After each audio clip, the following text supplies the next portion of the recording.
here, it'll just be done for you. So, anybody willing to volunteer to help us take notes? We do need a scribe. It's easy. You can even get some help from other people potentially.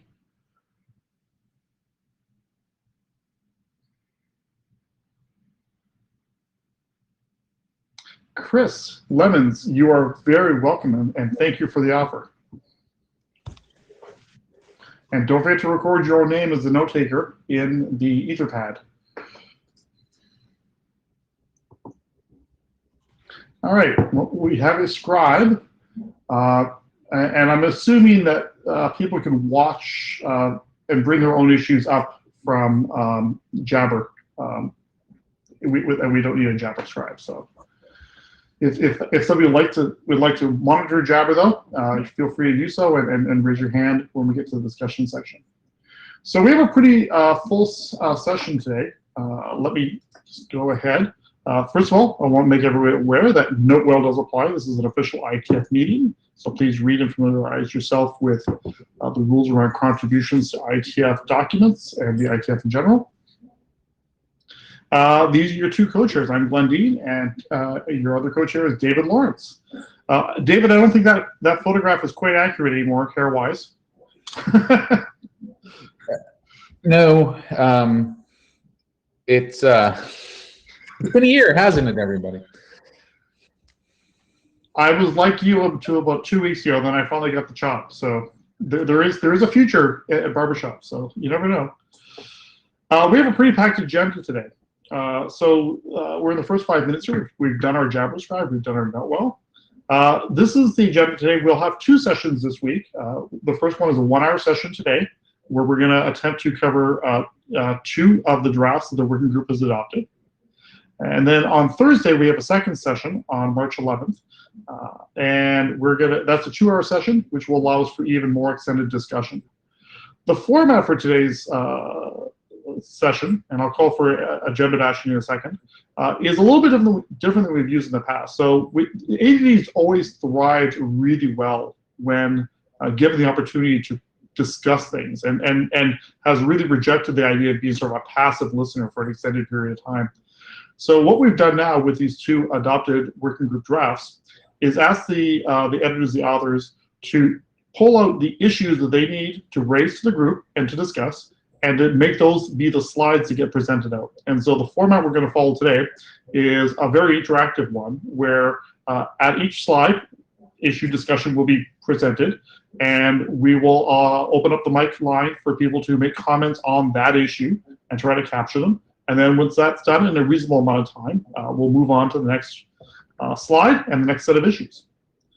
So hopefully that works out really well, and hopefully we have enough time today to cover all this. If we can't cover all of this, we'll roll whatever's remaining from today into the beginning of the Thursday session.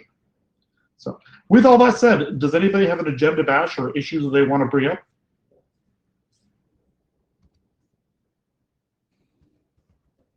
Okay, perfect. Moving on. The first draft up we have here is the working group draft IETF ADD DDR, Dance Dance Revolution, followed by Dolby Noise Recording later on. We got to get better names, I think, sometimes. Anyhow, who's presenting for DDR? Is it Tommy Polly? Tommy Jensen. Tommy Jensen. Okay. Sorry, Tommy Polly has sent me I thought, or maybe it's Tommy's in plural. My apologies for getting you confused. It's so much easier when we can see real people. Okay, Tommy Jensen, the floor is yours. And then after you do a slide and you're ready to take questions, Teo will manage the queue. Thank you. So today we're going, can everyone hear me? Yes. Yes. I got a toast from Meet Echo saying I couldn't be heard, so this is good news. So we're going to cover the open issues on the DDR draft. Next slide.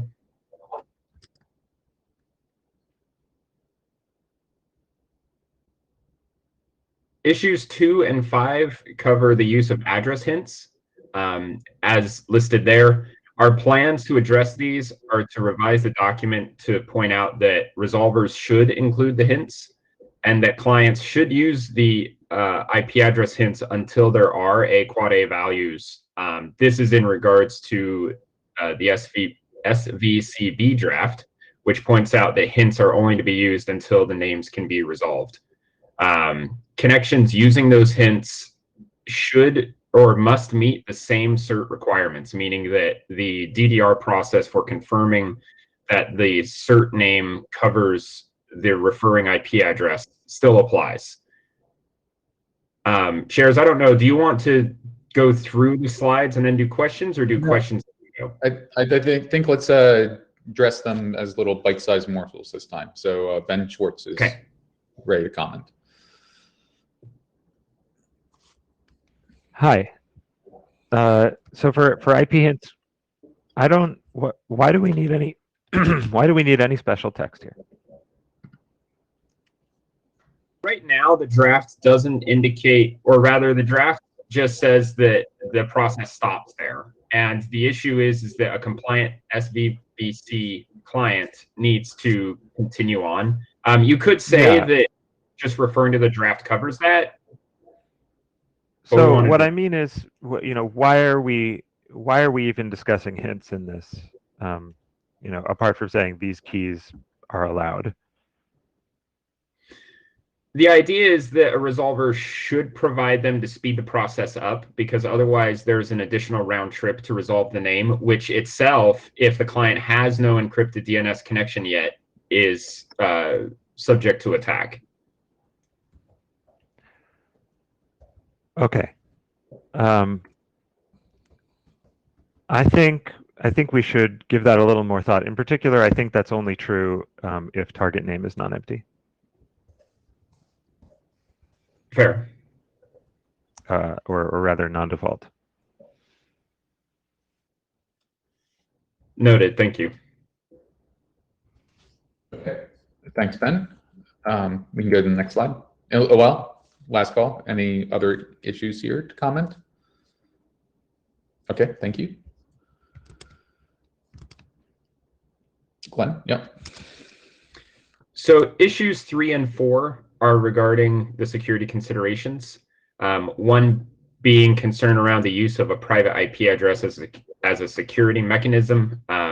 We need to clarify that that's not the case. The private IP address identification is conducted only to decide when to enforce same address use, meaning that if a private IP address is advertised, then we're in an opportunistic mode, meaning that we should only connect if we are connecting to the same IP address and we can skip the name certification check. This is because in this mode, we don't have an option for strong authentication. And so we want to make sure we don't worsen our current situation, which means that we will only send encrypted traffic to the same IP address that we would have to send unencrypted traffic in the event of no bootstrapping at all. And then for the other issue, clarifying that the target name is required for a proper HTTPS connection, making sure that the DOE bootstrap is has the same security features as any other HTTPS connection.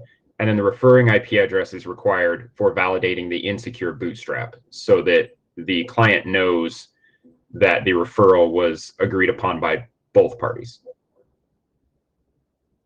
Next slide, please. Or questions. Yep. Any feedback here? I'm just double checking chat. Sometimes I'll, like Eric on the previous slide had a question that probably would have been good to just bring up to everybody, but it looks like we can move on for this slide. Oh, Ben's back. So, sorry, could you, for issue number 4, I thought we had consensus that we don't need multiple name checks on a single certificate. So the need for both of these is laid out. Is this something you disagree with? I don't recall the consensus you're referring to. Okay, yes. I disagree with this. Okay. I guess this isn't surprising because I proposed a substantial revision to this draft a while back that, among other things, changes this behavior. So I guess we'll have time to talk about that. Okay. We could talk about it a little more right now. Yeah, If you- agreed. Okay, I mean, yeah, Ben's back. I see you there, Ecker. Let's let Ben finish up his. Overall, so I'll just say I think this. Overall, I think the draft contains some incorrect analysis about where the trust anchors are in this system, about what sources of information are trusted identifiers and which ones aren't, about which ones need to be in certificates and which ones don't, and as a result, I think comes to an incorrect conclusion about how to deal with the question of cross IP upgrade. I don't think that this changes the fundamental structure of the draft. I think that this can be dealt with as an update, but there are some substantial revisions that I want to this draft. Okay, thank you, Ben. Ecker, please, unless Glenn has a priority interrupt. Oh, I didn't Okay. need to be a priority interrupt. I just Yeah. don't want to be in the queue. I guess my understanding of the reasoning here is I start and I want to ask. So let's take a step back from this case and look at the general case. So I start on the HTTPS and I get a service B record that says you might want to go over here. And that's effectively a CNAME. And then when I go over there, I expect to see the same certificate identity that I initially typed in, right? Or initially referencing. And so I think the question, and so similarly, the requirement in this case, the minimum requirement is the certificate has to contain the name that I started with. And then the question is, does it also need to contain a name that is different from the name I started with? And and I'm not aware of a security reason why it needs to be. So I think Ben, is that the issue you're raising? Or or is it a different issue that you're raising?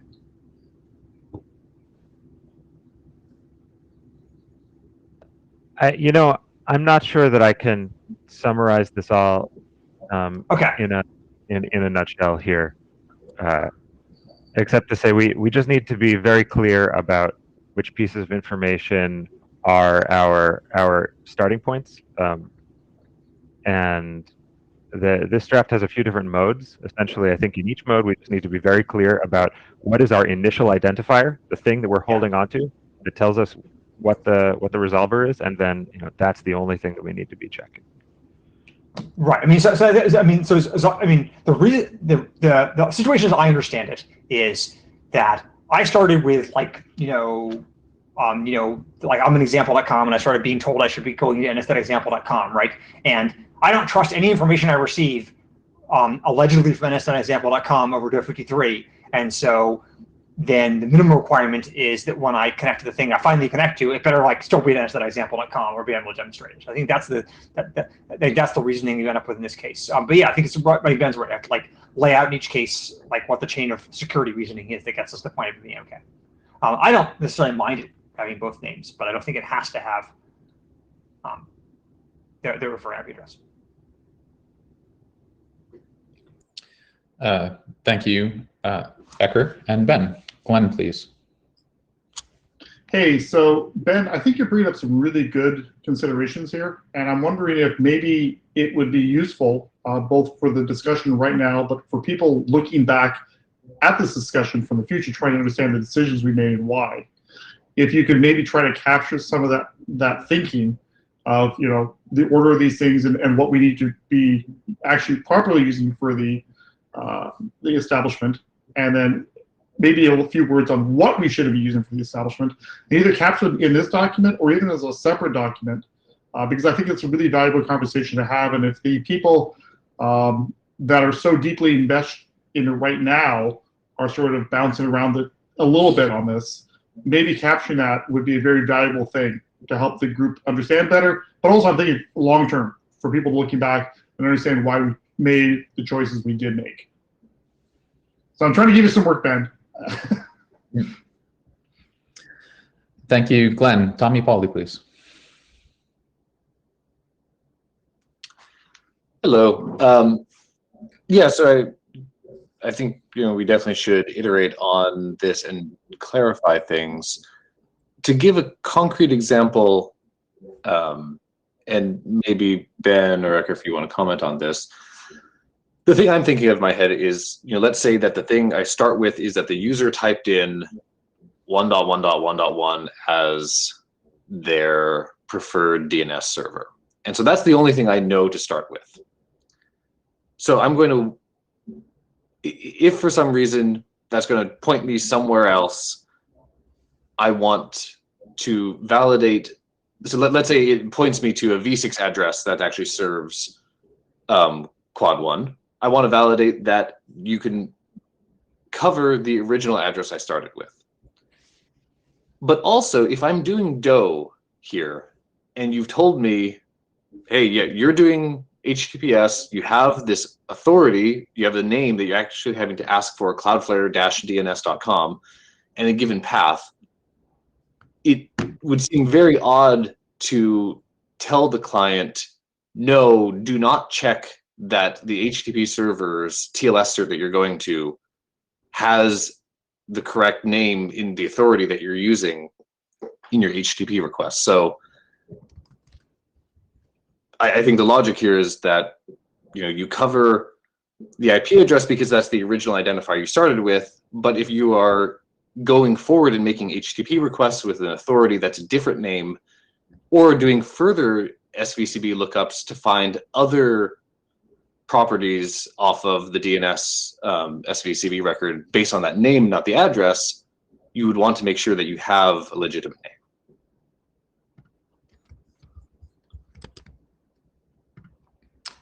name. Thank you. Ben Kaduk, please. Wow, Tommy is a tough act to follow, but I think I wanted to try and sort of reframe the same topics that Ben and Eric were covering in terms of sort of the standard RC 6125 certificate validation procedures. So like in general, when you're doing TLS, you start out making some sort of connection and you have some identifier for the server you're trying to contact. And so you have your initial identifier for the thing you're trying to contact, and you do TLS, and the server gives you a certificate. And now you have to ask, do I trust this certificate for the name I'm trying to contact? And that's just an overall general thing. And so in this case, like the initial name you're trying to contact would be the IP address, as I think both Ben and Ecker said. And you can possibly try and say that the IP address is going to be the authority for what you're doing in the HTTP sense, but that's not a great fit. And what Tommy Pauly said makes some amount of sense. But I think that coming at this from the model that 6125 uses in terms of, I have a connection and I need to authenticate that connection against the initial identifier I used to start making that connection is going to be pretty valuable here. And if we want to maybe also do other stuff in addition to that, that might be okay. But I think we need to keep in mind the core fundamental model of authenticate the initial connection I tried to make. Thank you, Ben. And in a novel approach, Tommy has joined the queue for himself. Well, I didn't want to go interrupting people, so I thought I'd follow the same model as everyone else. To highlight what Tommy said, and especially in the comments context, there are two pieces of identity required because there are actually two different identities being confirmed. A more interesting case that points this out is one where the initial DNS server IP address and the referred DO server IP address are different. So if I reach out to a resolver that has IP address 1234 over plain text DNS, and it gives back a service record that says you should connect to DO template.example at IP address 5678. I need to make sure that the TLS certificate can claim both DO server.example for all the reasons already described. That's the identity of the server I'm trying to connect to. That information alone establishes the identity of the destination resolver. But the other thing that I'm trying to confirm is that this resolver was expecting what is that 1234 and do server.example are cooperating, and that I wasn't hijacked to a attacker's Do server. And so I'm checking for 1234 within the certificate to ensure that the destination also controls the original person that I was talking with. And so there's two different things we're trying to confirm, which is why there are two different pieces of information included. Thank you, Tommy. And unfortunately, that window, as I've had to silence, that was my notification. I went, okay, I'm back. Eric. Right. So I think we had a bunch of discussion in the Jabber. So maybe like it will help people so this analogy. I think there are two ways to think about this this indicator, this SVCP indicator. One is like a CNAME, and the other is like a 302. And in a CNAME, what you do when you get to the other side is you expect the authority and you expect the certificate to match the original thing you started with. And at 302, what you expect is to connect to the thing and get like an authoritative like indication from the original person you're talking to, and then get bounced somewhere else, and then you expect to talk to that person authoritatively. And so like this isn't like not a perfect model fit for either of these because it's all jumbled in one thing. But if your mental model it's like a CNAME, then you're like, hey, I only need the first thing. If your mental model is a 302, then you need both. And I think that and one of the things that came up in this issue is if you're doing dot, this is like somewhat less clear. But if you're doing do, is like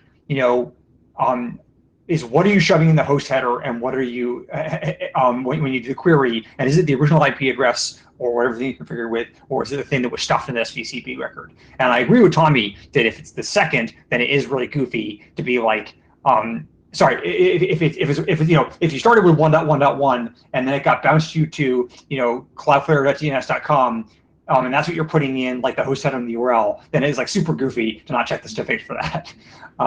That seems like it'd be unfortunate. So I think maybe that's the way to think about it rather than a certificate issue.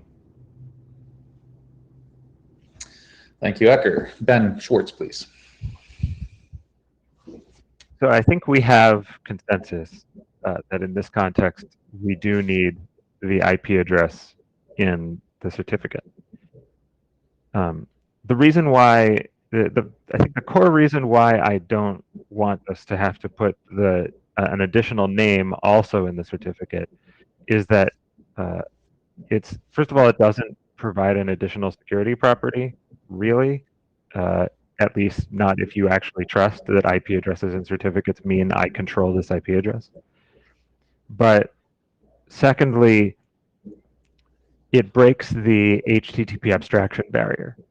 If the only thing that's needed is to put the IP address in the certificate, then we have a relatively straightforward way to pass this information across to an HTTP stack and say, here's the URL that you're supposed to connect to. And here's a URL. It contains an authority component. That's the name that you're checking for in the certificate. If we start requiring multiple names, then it gets very confusing. It no longer is something that you can easily plug into a stock HTTPS client stack. And I do think that there is a close analogy here to the way that we use CDNs generally. We do not ask clients to, when they follow a CNAME record in the DNS, we do not ask clients to validate that the destination contains both the name of the authority and the name of the CDN. Even though they do know both of those names, they could double check. And it would probably work most of the time, but there's no requirement that it be set up that way. Thank you, Ben. DKG. So following on to Ben's point there about can we just pass this information to a stock HTTP stack, I am not convinced that we have great IP address cert checking in all the stock HTTP stacks themselves. So there's already a question about compatibility there. But I actually do agree with Ben's point that asking a stock HTTP stack to check multiple names in the course of a single connection is a really unusual requirement. And so I would want to ask, what do we think the specific gain is from having to check both of those things? For the folks who would advocate for checking both of those things, what does the system as a whole, or the client, or the server gain from having both checks in place? Like, what is the specific thing that's being gained there? I think that might be clarifying just to hear a specific answer to that. Thank you. Tommy Pauly, please. All right. So I definitely hear the point that if we have an IP address in the server, that would be sufficient. I think if that is the case and that's all you are validating, I think we would want to say that for the case of Doe and everything else, you would have to treat the authority for HTTP purposes as the IP address, and that's definitely acceptable. I think perhaps we could go with the solution of saying, yeah, from the DDR perspective, the only thing you absolutely need is the IP address, but then have an addendum that says, if you want to use an authority that is the name that you learned, then you must also validate that before using that name as an authority or using it for future operations. For a very simple case in which there's a pretty one-to-one mapping between these things, it doesn't matter. I could imagine a case in which perhaps we have different names, essentially like different SNIs that are hosted on the same address that do have different meanings to a particular client. Let's say the stack has a list, like some stacks do. I think Firefox and Microsoft currently do, of names of resolvers that they have preference for or that they already know they trust. If I saw an address that said, oh yes, I actually am designating over to one of these names that you already do trust, then we could in that case validate the address and then validate the name if we prefer for some system reason to use that name. You don't have to, but if you want to use the name, then you should kind of do the standard validation that you would for the authority.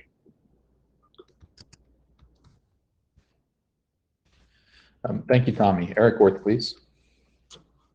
Yeah, Tommy actually just made most of the point I was about to make myself. But yeah, a lot of these cases where the one case where I can think of where it would be useful to clients to have this name is if the clients want to, say, refer to a whitelist of names they're willing to upgrade to and such. They need to be able to make sure this is the thing that matches our whitelist. For the most part, this doesn't seem like it applies to the general case. For the most part, if you want to use a whitelist of known things, well, then you can also use your same whitelist for auto upgrade, like a lot of clients are doing today. So that's kind of like, why would you be using DDR if you want to do that? But I could kind of imagine there might be cases where clients might optionally want to do checks like that. So in the very least, I think it's very reasonable to say optionally clients should be able to check against the target name as well. But I don't think it needs to be a must, because the core thing that most clients are going to want to check against, I think we get all the security properties we need just from the IP address.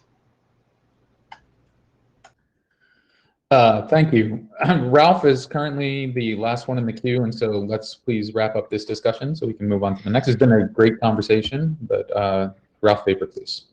Yeah, so I agree that we should use kind of one thing as the trust anchor to have. And there is also a section in there when we are coming from a name that I think is ambiguous. There is section 5 where we say if there are sort of two targets, we'll check sort of the source and the destination. I think we should have the same stuff there. I mean, just use, if we are starting with a name, use the initial name as the kind of name you're checking. And if you're starting with an IP, use the initial IP as the stuff you're checking with.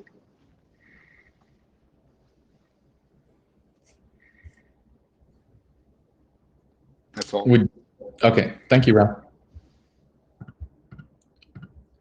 Thank you, everyone. That was pretty helpful. So I will update the issue with the discussion, but we need to move forward. So we'll take the rest to list in GitHub. Issues number 6 and 7 deal with the special use domain name and forwarders. This is pretty straightforward. We plan to revise the document to highlight that resolvers should only ever answer queries for themselves and otherwise should always return NX domain. There is an asterisk there for the special case where you may have a 100% blind forwarder, and one may choose to forward the SVCB record from upstream, but will include verbiage that calls out the implementer should be aware that this will likely result in client authentication failure unless the certificate can claim the IP address of the blind forwarder as well. Ben, please. So this is a fundamental scope question. I think that this really is of general interest to the ADD group, because the question is, do we want to try to enable encrypted DNS? Or do we want to try to at least make it possible for clients to do encrypted DNS through legacy customer equipment? So if I'm at home, as I am now, with a forwarder on my Wi-Fi access point that's pointed to my ISP's resolver, can I get, and it doesn't do anything, all it does is forward queries and forward responses. Can I or can I not get an encrypted DNS connection to my ISP without having to replace my access point? I know there are a lot of people in this working group who believe that that's an important use case that they want to enable. I've heard a lot of demand for that. And we need to be really clear that the draft currently does not enable that use case. It does not support upgrade in that case.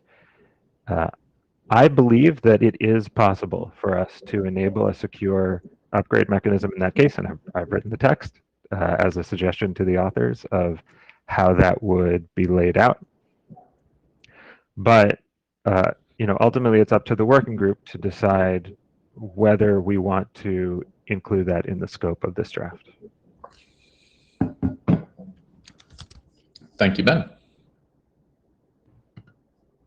So I believe we'll touch on this in the next slide, i.e. the scope of the draft. Agreed that the issue definitely exists, and I will say it is important. As written, as you say, that scenario is out of scope because right now we don't see a path forward that would allow that to be secured. Having said that, I know you and others feel differently, and so that's a point of discussion. But right now, we should definitely clarify until future text is added that scenario is specifically out of scope.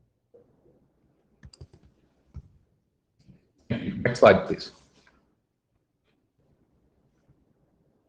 So the final pair of issues on GitHub are 8 and 9, which talk about document scope.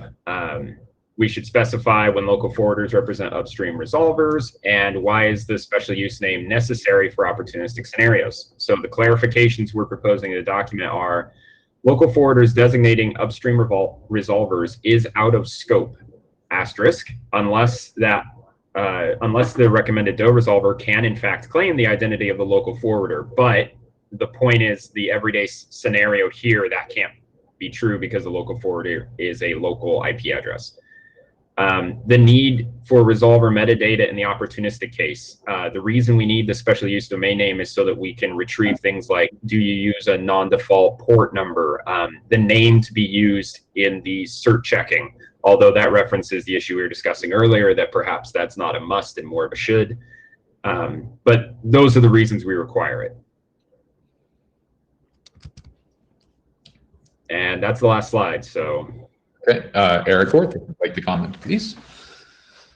Sort of continuing the discussion of Ben's argument, talking about his previous proposal. I don't remember exactly what the proposal was, but I kind of recall that, yeah, it's sort of in the gray area of it's might be okay for some clients' desires for security properties and not for others. And obviously, again, I don't remember the exact proposal that well, so this might be something to examine further. But I think maybe we should make it the case that we just call it out as optional whether or not a client wants to support that, and have it in the draft, because it is an important area to solve if we can solve. And maybe it's the case that a lot of clients will say, no, security is not good enough for that now, but later on down the line, without any actual changes needed to the draft, but just changes to the ecosystem, and as far as the prevalence of legacy routers, maybe clients will be more willing to do it then. I don't know. So I think it is something we should consider, making it something optional to support. Just saying whether or not a client does support it is a policy question that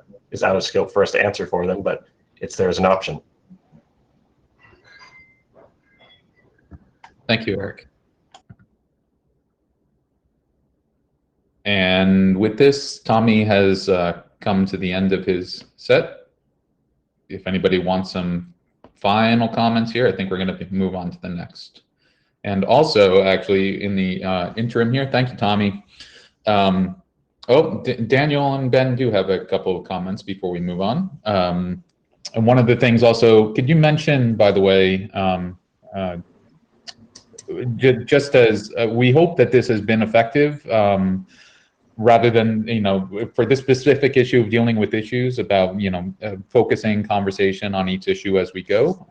But if you feel that this, for some reason, has not been effective, we'd like to hear it. So thank you. Daniel. So I had a question regarding the use of a special domain. Since those domains are breaking DNSSEC or cannot be protected with DNSSEC, I'm wondering if we could if we could use just a standard name that is part of the DNS hierarchy. And I was thinking of using, for example, something a domain name that is built from the IP address. So it could be the IP address.alpha. I just like we try to address that that aspect also.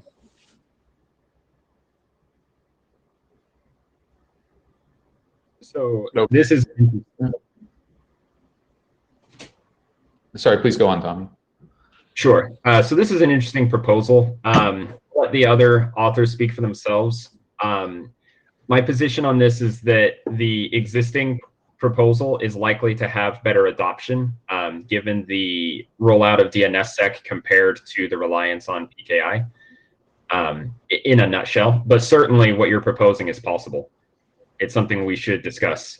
We'd welcome an issue on GitHub. Okay.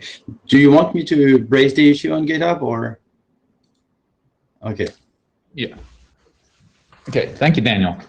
And I will note, by the way, that we are about almost 2/3 into our session here. So if Ben and Ecker could be quick in their comments.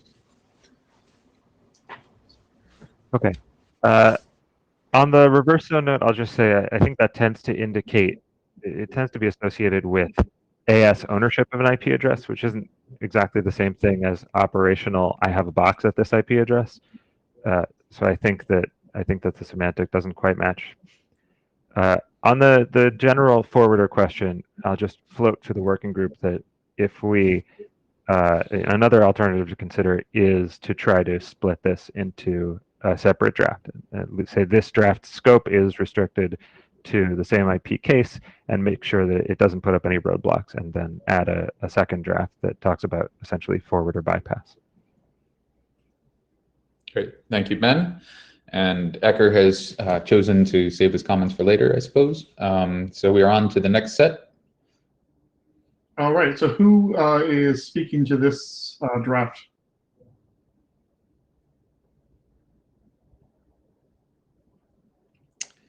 Yep.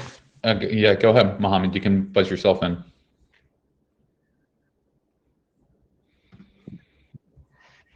Yeah, thank you again.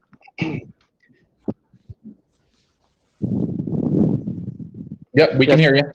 Okay, thanks. So yeah, so this will be I would say an update of the DNR draft to give the I would say an update of the current status and the open issues we have so far. So if you can move to the next slide, please.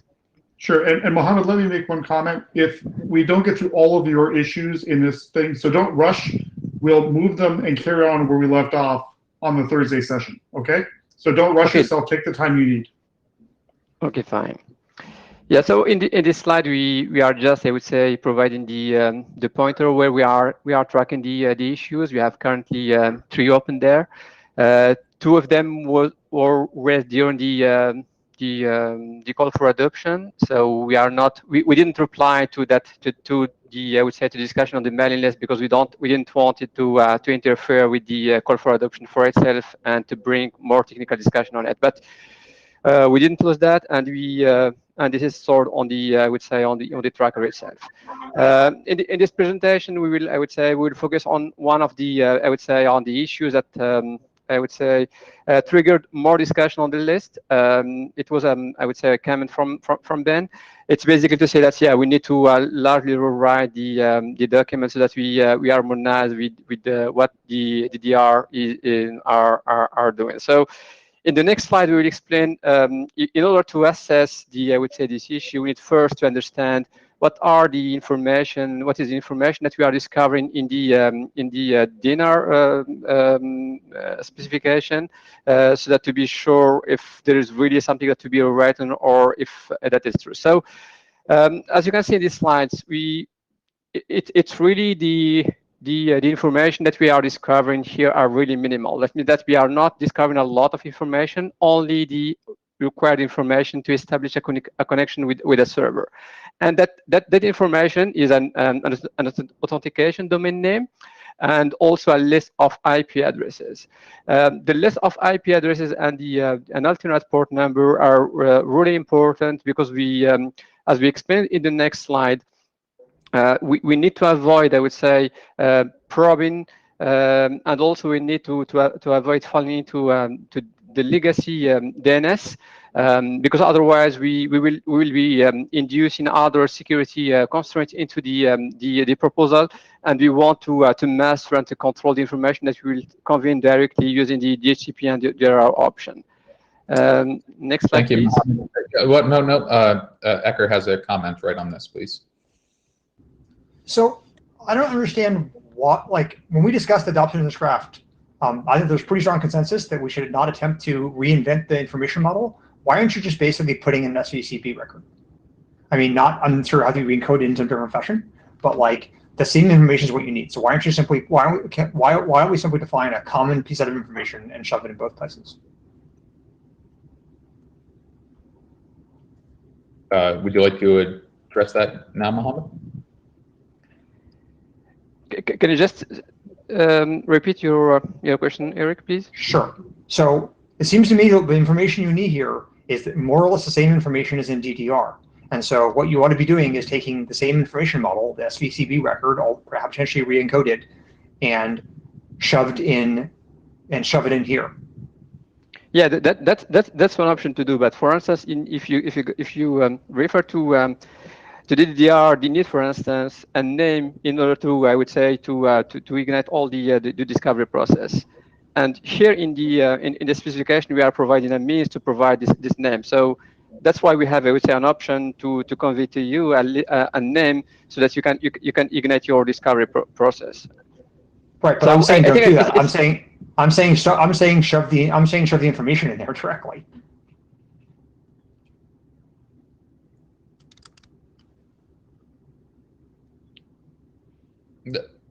Okay. I'm not sure to get your point. Okay, let's go back to the previous slide, please.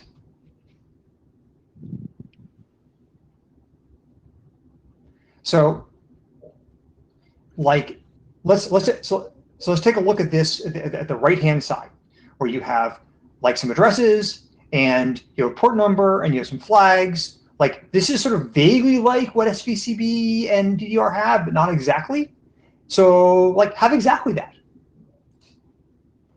Have exactly the information that is in SVCB for DDR, including like with whether it's do or dot, including like the URL pattern, the whole thing.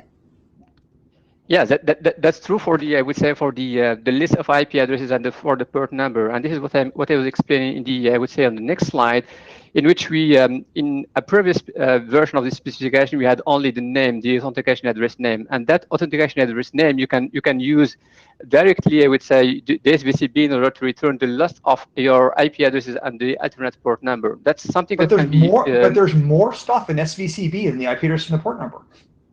Yes, I know, and this is an issue that we will discuss, I would say, in one of the slides here in the presentation. Here I am just explaining why we are just restricting ourselves to the minimal set of the information that needs to establish the connection. We are I know, not but here I'm saying to don't do set, that. Yeah. I know, but I'm disagreeing with that decision.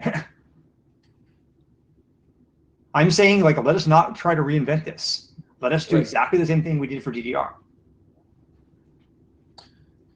Okay, I think that's a very valuable feedback and should be raised as an issue for ending up for further investigation. But for the moment, it seems like you two have exchanged the idea, so we'll move on.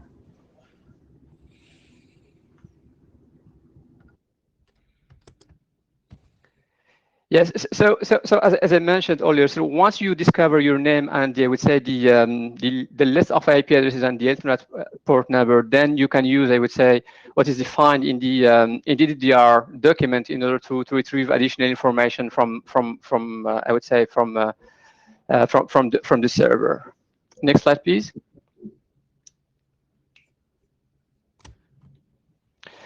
So the question we have, once we have that in mind, it's what additional information we need to, I would say, to convey in the option, and if do we really need to convey additional information so that we harmonize with the DR.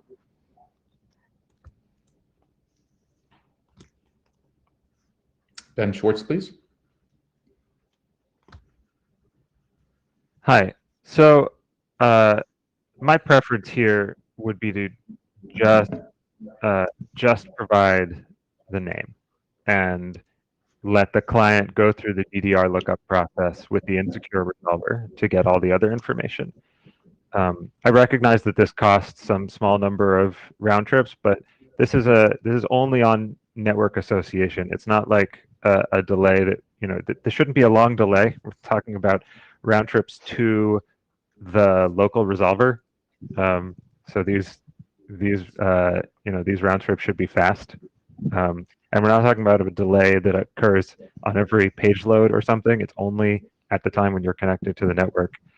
It's also, I think, operationally preferable in many cases. For example, if I'm on a local network, let's say I'm on a CP-controlled network that actually hands out the ISP's DNS server in DHCP.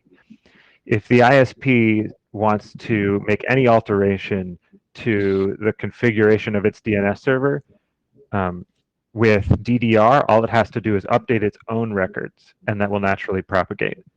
If that information is all being hard-coded into DHCP answers that are being handed out to users from customer devices, then they have to actually get all of those customer devices configuration updated first before they can change their resolver configuration. So it takes the details of resolver configuration, puts it farther and farther away from where the resolver is. Keeping those together has operational value, I think. If the latency is too much of a concern, then I would maybe optionally, for people who really care about this performance optimization, say that what you do is you take the entire DNS response that you would have gotten from DDR, all the different RR types, not just service B, but whatever, address records, whatever it is that you would have gotten through the DDR process, and you package it all up and you include it all inside the DHCP option. This is, to say this is everything you need to know.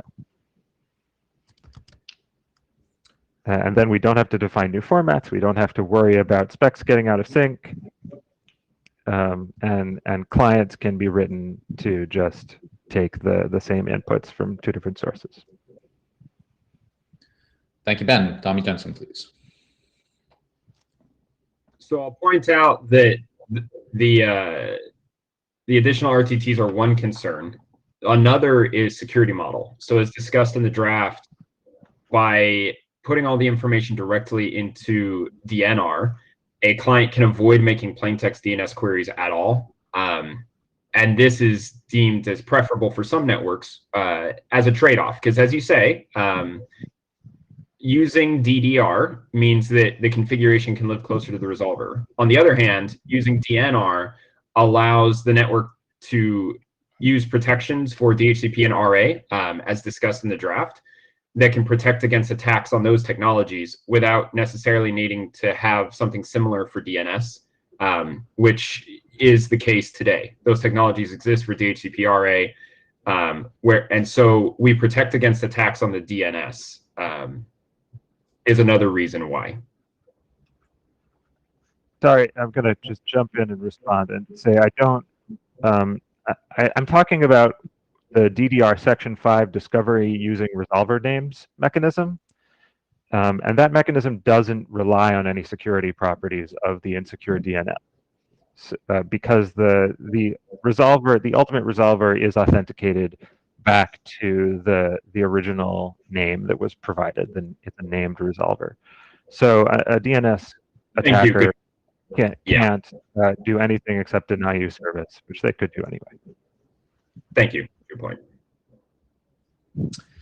Thank you, Tommy and Ben. Tommy Pauly, please. All right. Yeah. So I totally agree with Ben on this one. I think having the name is sufficient to get a secure model. Of course, someone can create a denial of service attack here, and essentially the worst case you're going to be in, if you have RA guard or DHCP guard, is that the client would know that there is encrypted DNS available, and they would know that they are under attack. And then you can kind of handle that how you need to on the client, but you would never have a silent type of attack here. So I think just having the name would be sufficient. I also want to bring up that this overall style of approach has been brought up for how you put information about encrypted DNS over VPNs and things like IKE. And that was presented in the IPsec MA group. And largely that is following the pattern that's currently described here in DNR of sticking some of the information about the resolver, not all of it, directly in this case, IKE properties. That's one area where we really want to see kind of alignment here of wherever that document goes forward. And again, I think it'd be a lot cleaner to just have a name there and allow the rest of it to work. And when we're doing this, we need to think of the precedent we're setting. If we go with just a name that always points to a DNS record that has all the details, if we come up with a new DNS encryption type, so we already have DNS over quick, let's say we have DNS over Z.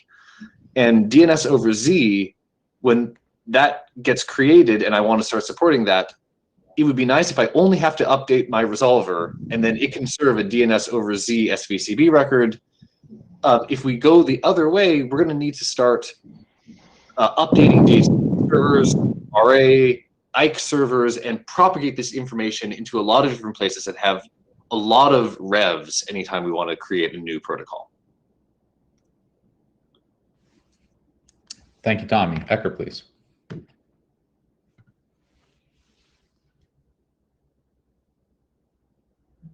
Ecker, please. Things to say, we just didn't hear them. I think Tommy's making a good point here. I guess I would say, like, it seems to me that there are two coherent positions.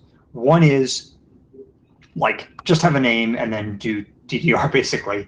And the other is stuff all the information of DDR. I think what is problematic is the compromise position, the second half of this draft, the second half of the slide above, where it's like, here's some of the information, but not enough to actually do the job. That seems goofy. So I think we should, I'm happy, if it was just, like, I think it would probably better to have sort of stop everything in form, but like I can live with just the name.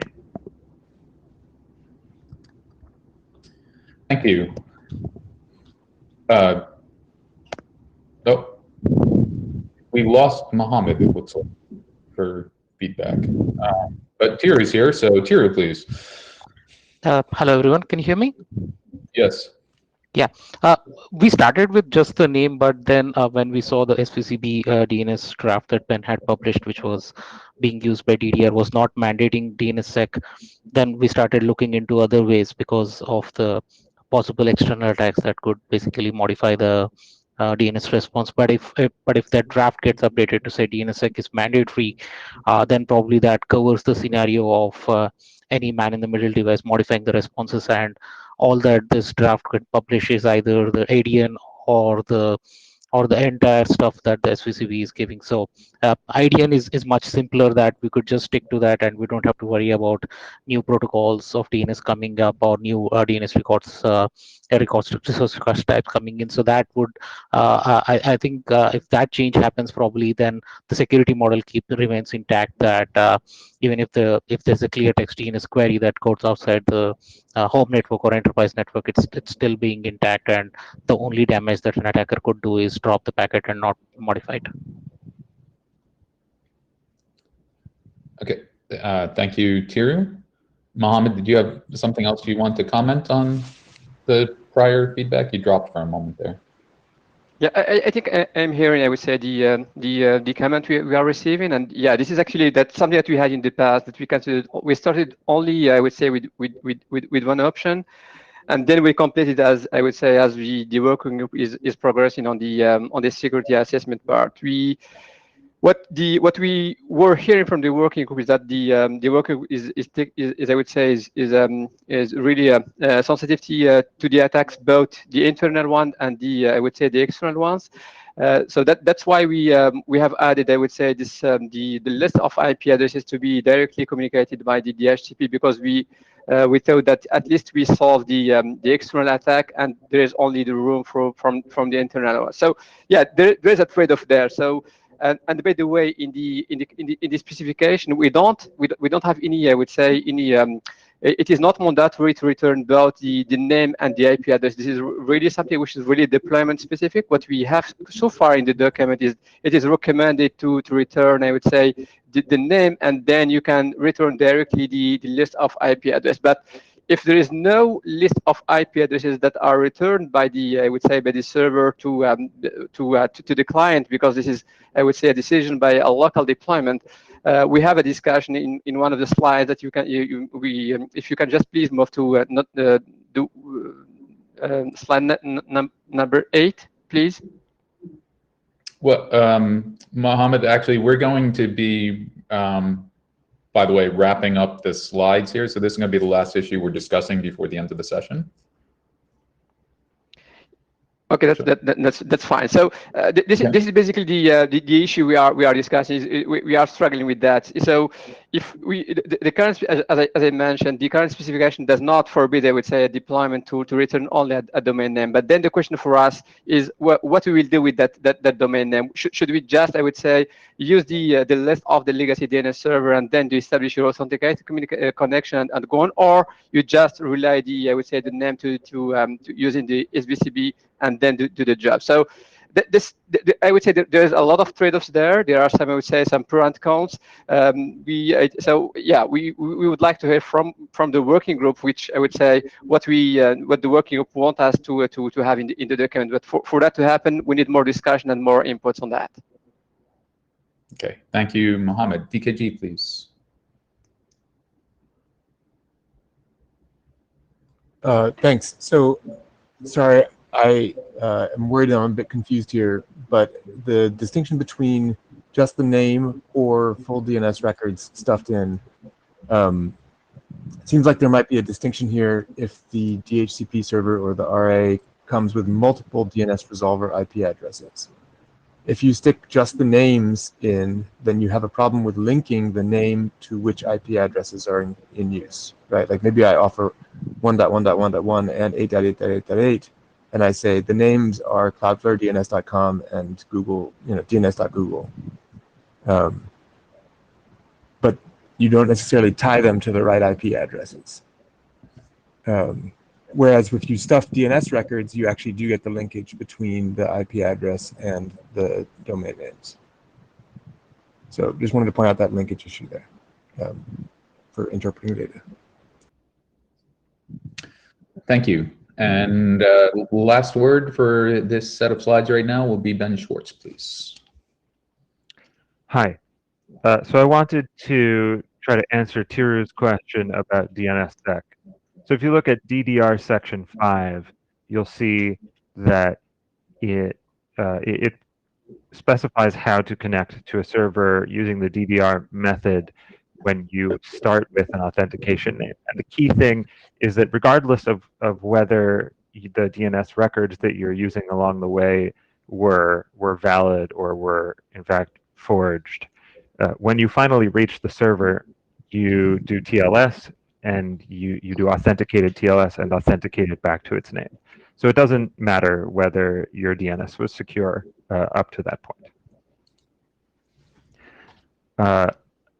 On the question of how to move IP addresses around, which has been touched a couple of times, the thing that makes sense to me is to say you can just take A and quad A records, and if you have if each named resolver is associated with a bag of records, then you can put some A and quad A records in that bag, and now we know the IP address.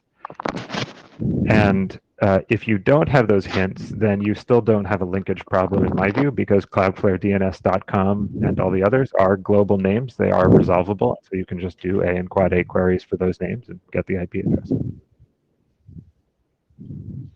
Thank you. And I see, Tiru, that you jumped in. I'll note that we are officially over time right now, so please make it very brief.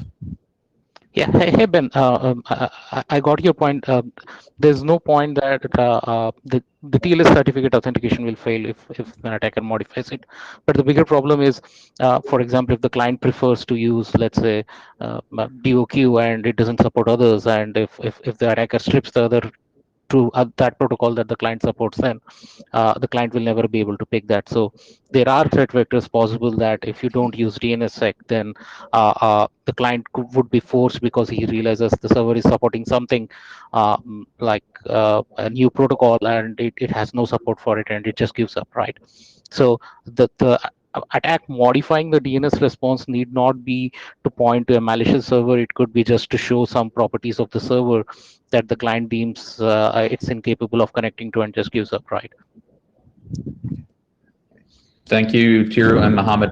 We will continue in our next ADD session. And before I turn it over to Glenn for the wrap up, I just want to say thank you very much to Chris Lemons for his heroic effort in keeping up with all this note taking. Fantastic job.